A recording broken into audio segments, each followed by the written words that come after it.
اعوذ باللہ من الشیطان الرجیم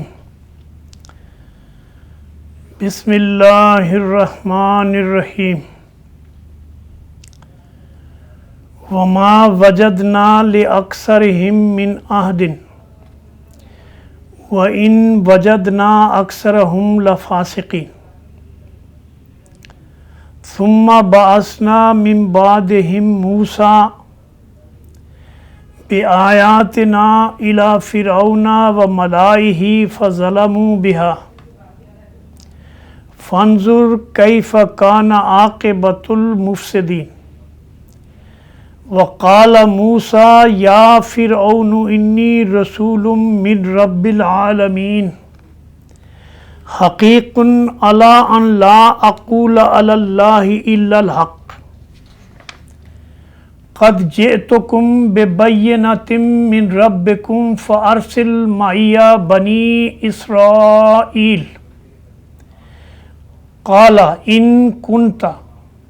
جئت بآیات فأت بها ان کنت من الصادقین فألقى عصاہ فإذا ہی ثعبان مبین ونزع یداہ فإذا ہی بیضاء للناظرین۔ شروع اللہ کے بابرکت نام سے جو بہت بڑا مہربان اور نہایت رحم فرمانے والا ہے۔ ہم نے ان میں سے اکثر میں کوئی عہد پاس نہ پایا،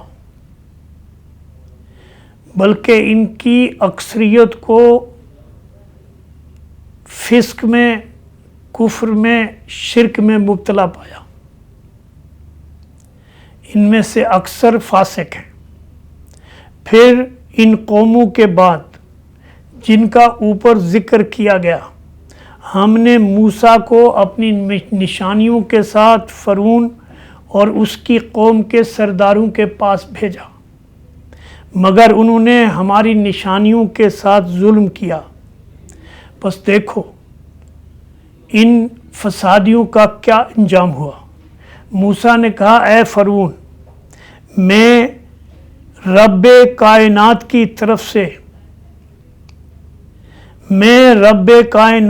طرف سے بھیجا ہوا رسول ہوں، اور میرا منصب، میری ڈیوٹی یہ ہے کہ اللہ کا نام لے کر کوئی بھی حق بات کے سوا نہ کہوں۔ میں تم لوگوں کے پاس تمہارے رب کی طرف سے واضح دلیل اور سند ماموریت کے ساتھ لے کر آیا ہوں، لہٰذا تو بنی اسرائیل کو میرے ساتھ بھیج دے۔ فرعون نے کہا، اگر کوئی نشانی لایا ہے اور اپنے دعوے میں سچا ہے تو پیش کرو۔ موسیٰ نے اپنا عصا پھینکا، یکا یک وہ ایک جیتا جاگتا اژدہا بن گیا۔ پھر اس نے جیب سے ہاتھ نکالا اور سب دیکھنے والوں کے سامنے وہ چمک رہا تھا۔ ناظرین، اسلام ایٹ کراس روڈ کے سلسلے میں سورہ الاعراف کے 12ویں رکوع کی آیات 102 سے 108 تک آپ کے سامنے اردو ترجمے کے ساتھ پیش کی گئی۔ اس میں اللہ تبارک و تعالیٰ کہتا ہے کہ ہم نے انسانوں کو اس عہد کے سلسلے میں جو ان کی فطرت میں داخل ہم نے کیا تھا، بہت کم ہم نے دیکھا ہے کہ انسان کو اپنے عہد کا پاس ہو، اور وہ ہمیشہ شیطان کے بہکاوے میں آ کر اپنے اس منصب کو، اپنے اس عہد کو، اپنے اس مشن کو بھول جاتا ہے، اور نتیجہ یہ ہوتا ہے کہ اکثریت فسق میں مبتلا ہو جاتی ہے، فساد پھیلانے لگتی ہے، اور یہاں بھی فسق جو ہے وہ شرک اور کفر کے معنی میں ہے۔ فرمایا اس کے بعد ہم نے موسیٰ کو فرعون کے پاس اپنی نشانیوں کے ساتھ اور سند ماموریت ان کو پیغمبر بنا کر بھیجا، اور فرعون اور اس کے سرداروں نے ان نشانیوں کو دیکھنے کے باوجود، اس بات کا اطمینان اور یقین کرنے کے بعد بھی کہ یہ نشانیاں اللہ کی طرف سے ہیں اور موسیٰ واقعی اللہ کے رسول ہیں، لیکن پھر بھی انہوں نے اللہ کے رسول کو باوجود اس کے کہ موسیٰ علیہ السلام نے کہا کہ اے فرعون، میں تمہاری طرف اللہ کا رسول ہوں، بنا کر بھیجا گیا ہوں، اور میرا کام یہ ہے کہ میں تمہارے سامنے اللہ کا پیغام پوری سچائی کے ساتھ رکھ دوں،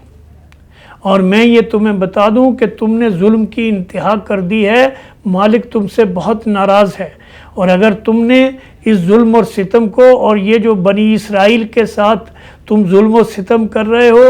ان کے بچوں کو قتل کر دیتے ہو، ان کی بچیوں کو لونڈیاں بنا دیتے ہو، اور اس طرح سے تم نے پوری کی پوری قوم کو غلام بنا رکھا ہے،